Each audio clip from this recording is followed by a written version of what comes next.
to have you as our membership. And as our membership, we know how lucky we all are to have him as our leader. Ladies and gentlemen, Nigel Farage.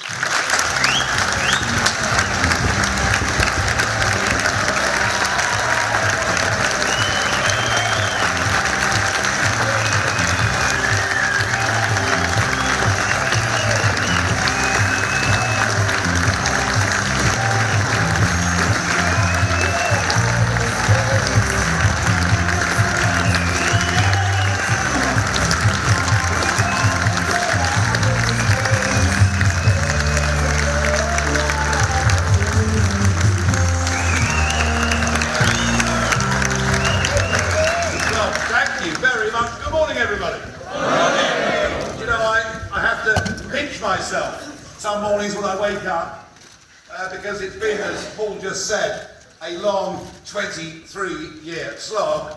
But you know what? It's happening. There's going to be a referendum on June the 23rd.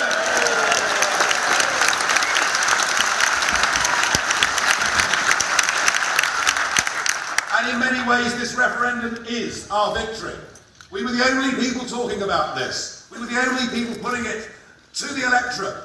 Time and time again, and suddenly the world is a bit less lonely than it used to be. Cabinet ministers,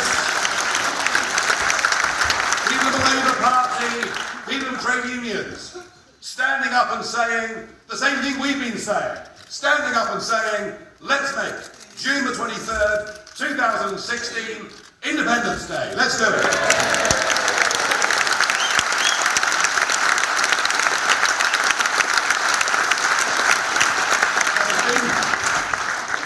Talk about the Leave side being a divided camp. What has not been commented on is the fact that the Remain side, or the Romanians as they're known, oh well, I'll be in trouble again, won't I? Actually, look at the Remain side. You know, there's Nicola Sturgeon saying that David Cameron mustn't come north of the border. Hilary Benn saying he wouldn't share a platform with any Conservatives. And Lord Rose, who still appears to be in winter hibernation. But it is true that there have been some difficulties on our side of the argument.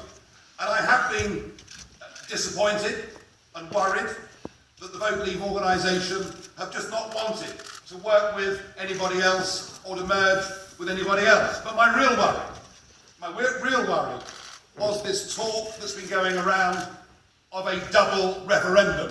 Yeah, you heard it, the talk of a double referendum, that somehow we should vote in this referendum to leave so that Mr. Juncker gives us a better deal and we then have another referendum to remain.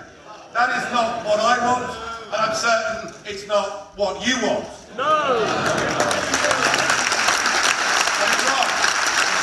And it is wrong. Because the way to win this referendum is we have to tell the British people that this is the single most important political decision that they will take in their lifetimes, and even if they've never voted before and they never intend to vote again, this is the time to go to the polling station to win back our democratic freedoms and rights as British people.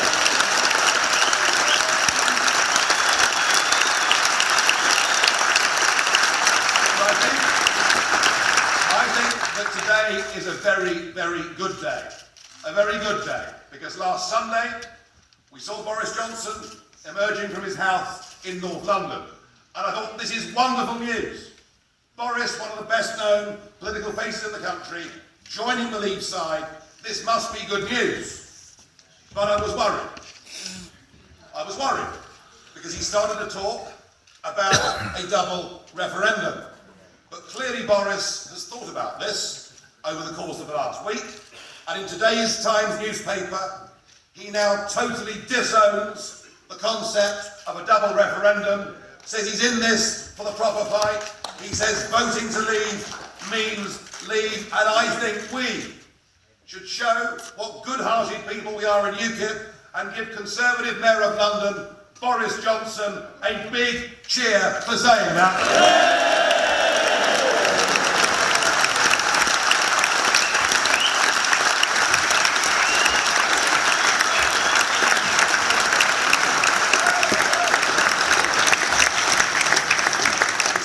Referendum brings, isn't it? Cheering a Tory, you know, there you are. I have to say that I've now spoken at the first 3 public events put on by Grassroots Out Go. And I want to pay tribute to Conservative MPs Peter Bone and Tom Pursglove and the rather magnificent Labour MP Kate Hoey for setting the whole thing up in the first place.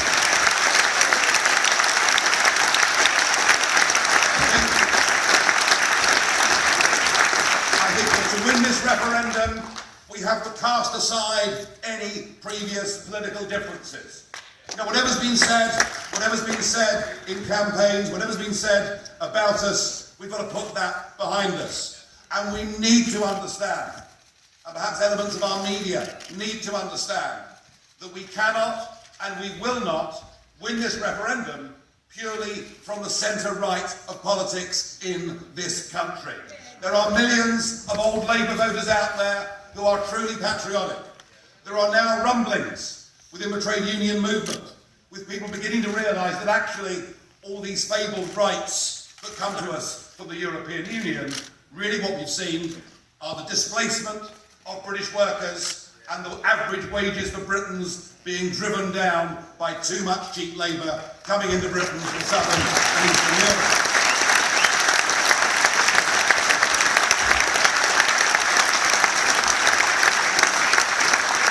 So we must portray this as not being a battle of left and right. It's a battle of right and wrong. It's a battle about who governs our country. That's the message.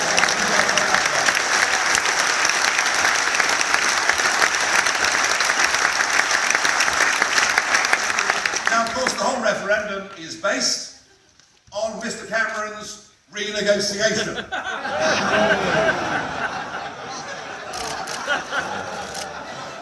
You're not very generous-spirited souls this morning, are you? No, I agree with you.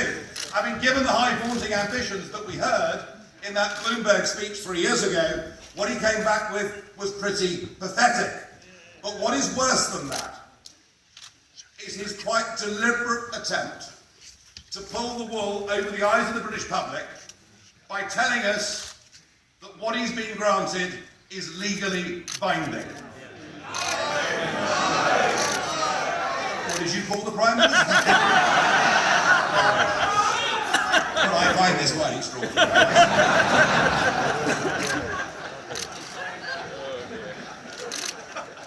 I'm not going to use that word. But he said, I know that. Oh, I know that. I might lead the People's Army, but I can't control it.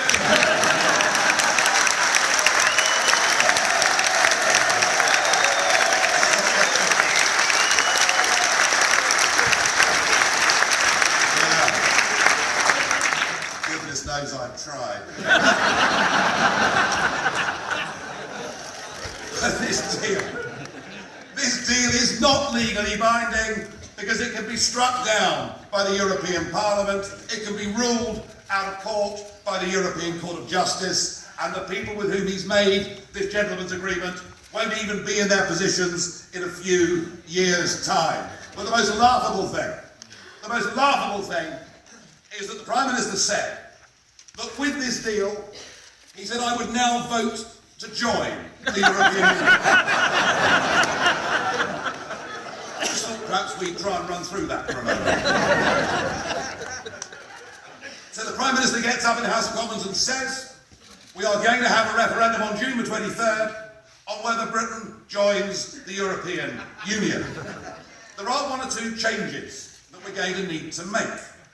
I know that we've governed ourselves for the last 1,000 years, but I tell you what, let's sign up to an organisation who will now make 75% of the laws that we used to make in this Parliament, and let's make the European Court of Justice across Westminster Square redundant, and let's hand over the ultimate law of the land to a court in Luxembourg staffed by people who aren't even judges. That's how it starts. Oh, that's how it starts, and it gets better, doesn't it? It gets better. No longer will we be in charge of managing our steel industry or our financial services sector, and we've decided that, frankly, owning 200 miles of the North Sea for our fishing rights is a bit outdated, so we're going to share it out with the rest of Europe. We will, of course, increasingly have this organisation speaking for us in terms of foreign policy, and any law that is made that we don't like, we can't do a single thing about. And for all of this, the really good news is that it's going to cost us £55 million a day to join the club. I mean, we know what the article will do.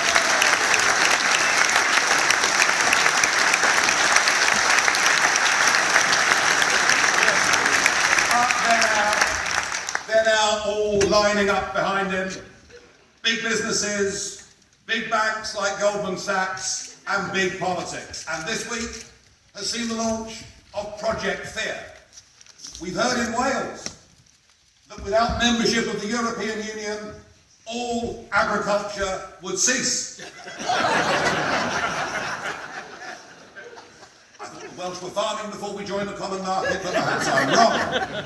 We're told in many cases that all trade would stop, that millions of jobs would be at risk, and we've even been told the lie that to have access to the single market, we will have to continue with the free movement of people.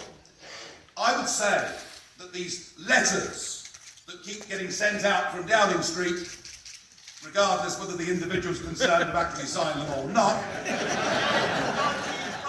but I would say, thank you for your help. I would say that these letters they're sending out, the mood of the debate this week from the Remain camp, frankly, has been near hysterical. Yes. And I think that's good because they're scared of us. Very, very scared of us.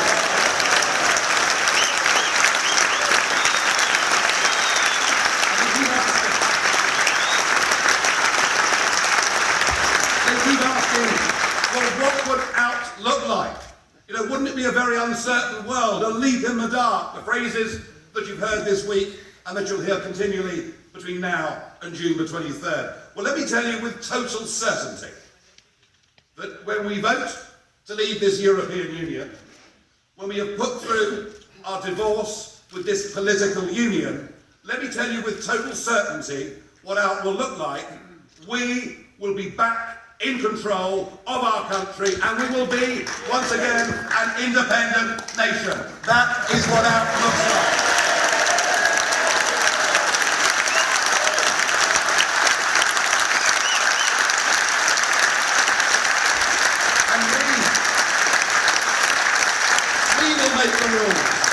We will make the rules that govern our steel industry.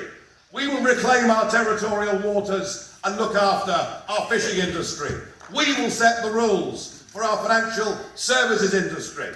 And any law that is made by our government and our parliament, we once every 5 years will have the opportunity to vote for a new set of politicians who will get rid of those rules and replace them with their own set of rules. It is called parliamentary democracy, and it is something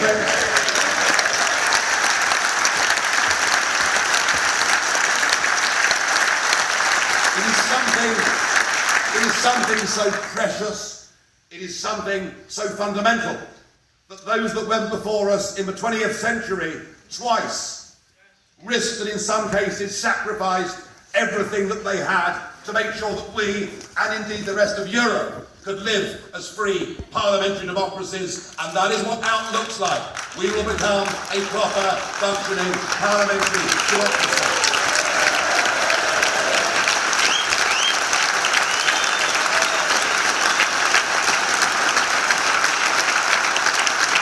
And we need to recognise that only 15% of our economy is involved with exports to Europe, and yet, as members of the single market, we have a rule book that binds 100% of our businesses. And one of the first things I want to see a British government doing is giving an even break to the 5 million men and women that run small businesses in this country.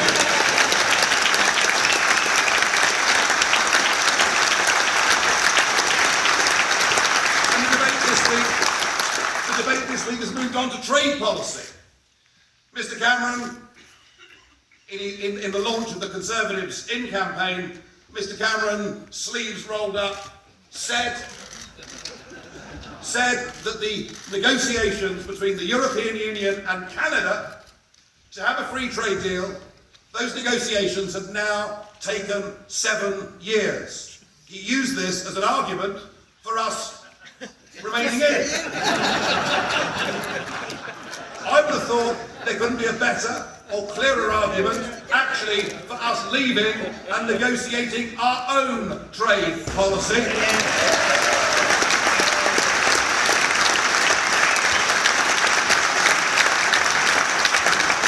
And it's pretty noticeable that even a country the size of Iceland, which is fewer than 1/3 of a million people, even they have been able to negotiate their own trade deal with China. And Switzerland have got more free trade agreements across the world than we've got as members of this union. We are, ladies and gentlemen, the 5th biggest economy in the world. We are, and for centuries been, a global trading nation, and we should set our own trade agreements with the rest of the world, and perhaps a very good place to start would be the 54 countries and 2.2 billion people that live within the Commonwealth. Yeah.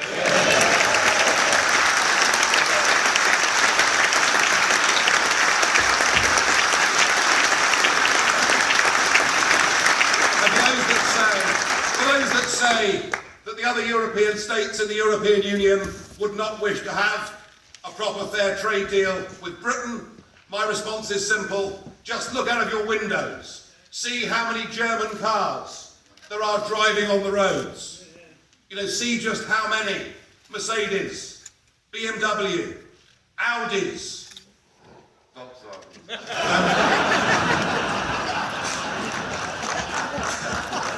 There's an owner over there, I can tell. He's gone red. But look how many German cars there are. Look how much French wine was sold at the UKIP gala dinner last night.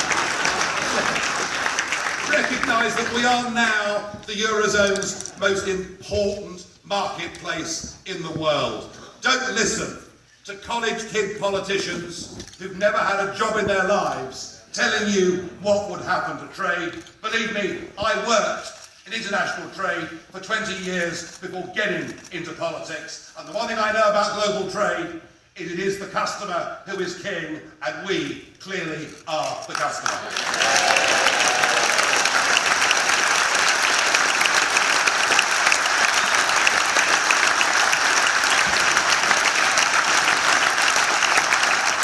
And what that looks like is we take back control. We do what normal countries all over the world do. We take back control of our borders, and we decide who comes to live, work and settle in this country.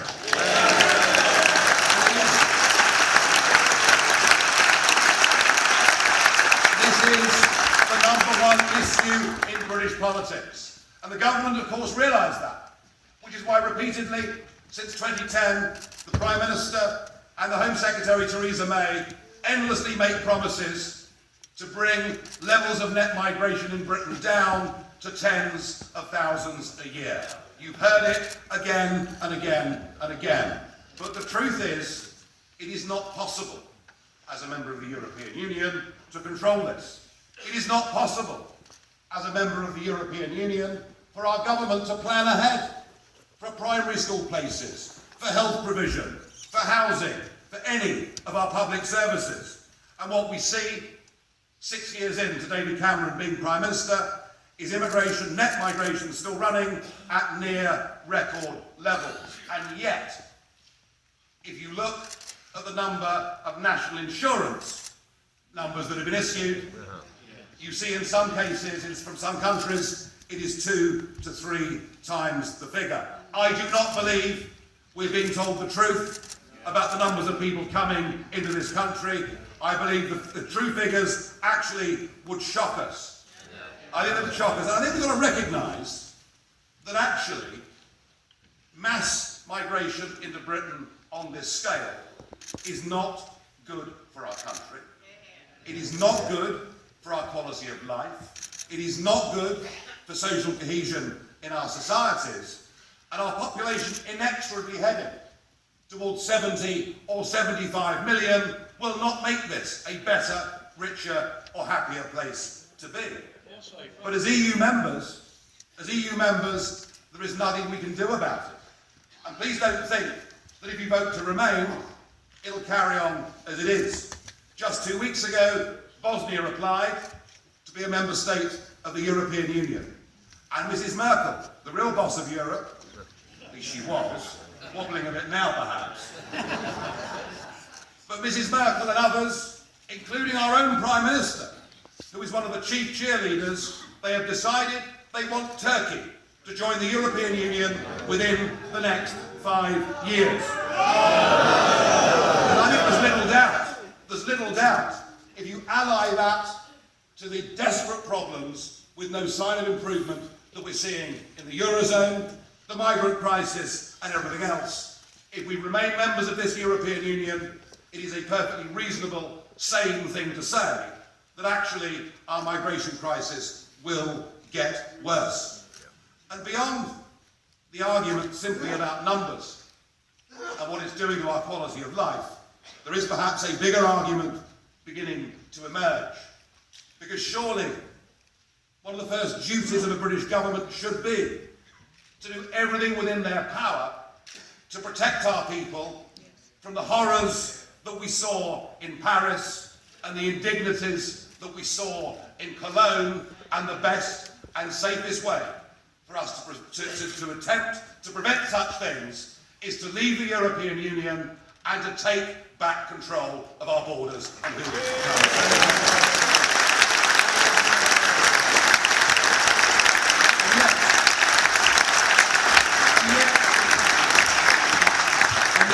Secretary Theresa May, do you remember the speech she gave at the Conservative Party conference? She said all the things I've just said to you today. She talked about the absolute need to get net migration down. She talked about the fall in people's living standards. She talked about all the right things, and she was hailed for a brief period of time as being the new heroine of British politics. And now she says that she wants Britain to stay in the European Union and believes that Cameron's emergency brake somehow will start to deter numbers from coming to Britain. Well, given Mr. Cameron's reluctance to do public debates with anybody ever, I want to challenge the Home Secretary. I want to say to Theresa May, come on a platform or a television programme with me between now and the referendum, and let's get the truth.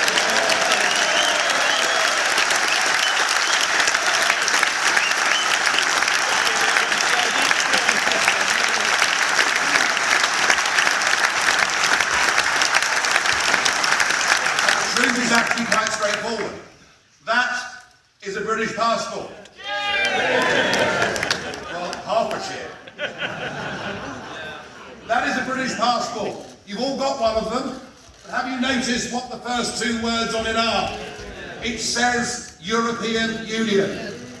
And there are 508 million people now entitled to have that passport, and they can all, if they wish, come to Britain. That is at the heart. That is at the heart of our migration problem in this country. And what we need to do is to say, we want to be part of the international community. We want to have a rational immigration policy that allows us to get skilled workers to come to Britain.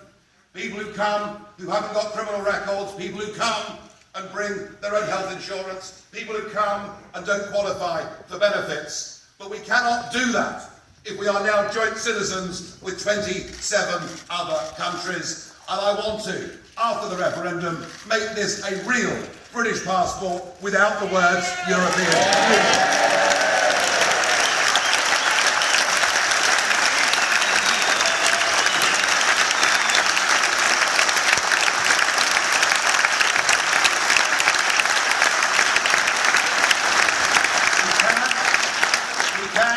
will win this referendum, I suspect many of the public will get very confused over the course of the next few months by claim and counterclaim on the economics and all of the other arguments. But ultimately, this referendum is down to one thing.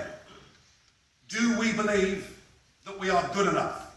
Do we have the self-confidence? Yes. Do we think we're up to running our own country, our own parliament, controlling our own borders? Do we believe in Britain? Do we want our country back? Will we go out and speak to as many people as we can between now and June the 23rd to make good? But I said at the start that UKIP had been the key element in all of this, and indeed we had. Without us, there'd be no referendum. But whilst this referendum campaign is going on, there is another very significant event for our party and for UK politics. Thursday, May the 5th, is the British equivalent of Super Tuesday, because we have elections to the Welsh Assembly, the Scottish Parliament, to Stormont, to London, police and crime commissioners, and thousands of council seats. We also have 2 parliamentary by-elections being fought on that day.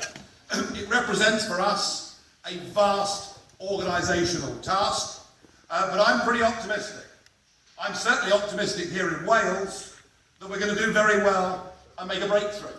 And indeed, I was invited down by Carwyn Jones, the Welsh First Minister, to do a head-to-head debate with him.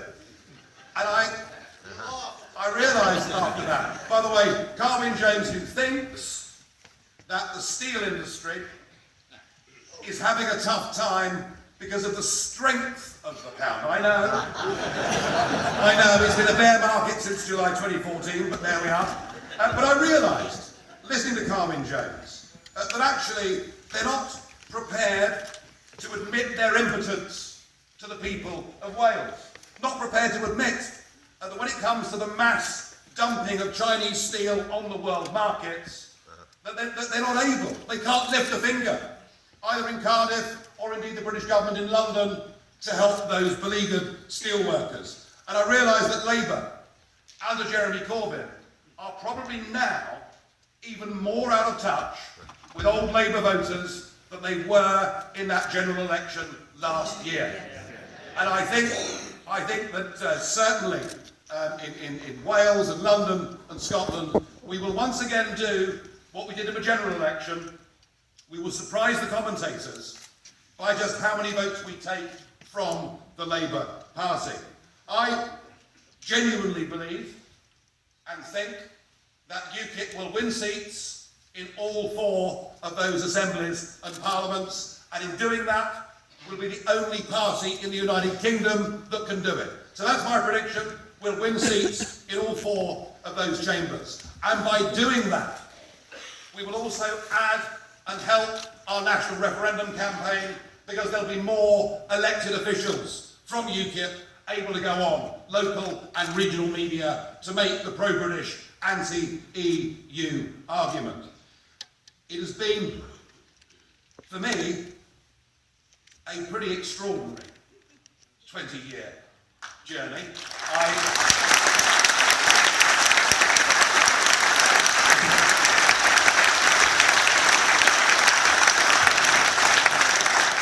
can't pretend that it's all been plain sailing. We've had our ups and downs, we've had our big dipper moments in UKIP, but I think that together what we've managed to achieve is truly historic, in the sense that we've forced our political class into giving us this referendum that they never wanted us to have. And I shall die a happy man, whenever that is, if we win that referendum on June the 23rd, and I believe we can do it, and I believe we will do it, and I will give it everything I've got between now and that day to make sure that we do win. And I thank you for your support. Thank you.